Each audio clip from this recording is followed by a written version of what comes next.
Good to know na alhamdulillah okay lang tayo. Ako yung hika ko na ano na kasi nagpa-nebulizer ako. Nagpa-nebulizer ako dahil ano ba ito? Tinira yung hika ko sa grabing init.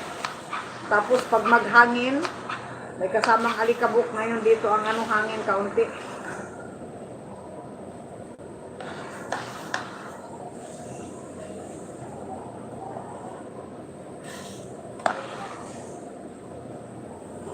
Ay nako, talaga hindi natin mabasa. Pag ano na tayo nito, pag may edad na, di na tayo makabasa ng ano. Highlight, saving already. The save or the highlight. Tignan ni ay at... O, mao ba? O. Kami diri pag ano, pag unsa pa kanang urbani diri kay mga silingan ba na mo sis? Ang among mga silingan, mga may-ari og balay, mga may-ari ng building, nag-ano yan sila, nagkakatay, slaughtering. So, binibigyan kami nila ng karne. Minsan makaipon ako ng 6 to 7 kilos of karne, beef. So, ganoon kami siguro, ewan ko kung yung kaibigan ko, baka puntahan namin. Kasi bakasyon ng mga estudyante, di ba nagtuturo si Rihanna, pwede siyang pwede siyang ikot-ikot ba? Wala lamang pasok ang mga eskwela dito, mga 6 days. So baka punta kami doon sa kaibigan ko para ma-enjoy ng mga bata, gusto nila pumunta. Kaso may exam si Maliha, sadali na kami doon. May exam si Maliha sa ano, sa next month. Kaya di gaano makaikot-ikot kami.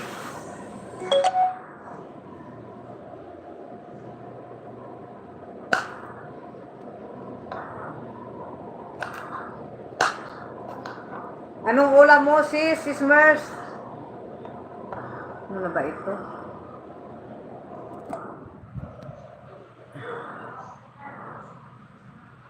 Kaya nga, para naman ma-relax. Ako kung gusto ko lang, ayaw ko sana dahil may exam si Maliha after the Qurbani. So, maka-relax naman ang utak nila dahil panay na lang dito sa loob ng bahay. Relax. Dito lang naman yung sila sa Dhaka. Kasi doon sa mga in-laws ko, ang layo, ang grabing init, di kaya ni Maliha magbiyahe doon sa bahay ng mga in-laws ko dahil 5 sakay pabalik-balik. So, grabing init. Kaya doon na lang, dito na lang. Wow, sarap naman. O, yummy ang ulam ni Sis Mers, ni Tita Mers, honey. Nakita ko yung nag-vlog ka. O, ang akong manghod na abtik na magbuhat og biryani. Abtik na magluto si manghod ko diha. Luto-luto og biryani. O, maayo na. Maayo ng low carb para sa atong health. Good health permanente. Nakita ko nagluto ka og biryani. O, masyaallah.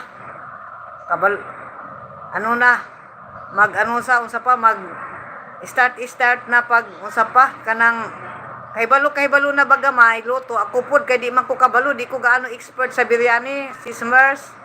Dahil, di ba sabi ko palagi dito sa sa vlog na yung hobby ko ang nagluluto palagi ng biryani pag may mga guest kami bisita sa balay. Sa Saudi noon, ang hobby ko ang magluto ng ng biryani, pulaw.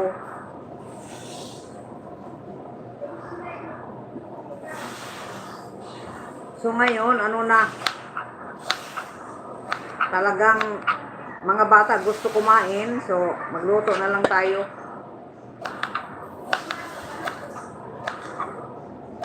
Grabe inita diri kayo sis. Pwedeng inita diri karon. Maraming salamat, daghang salamat manghod ko diha sa inyong mga loves.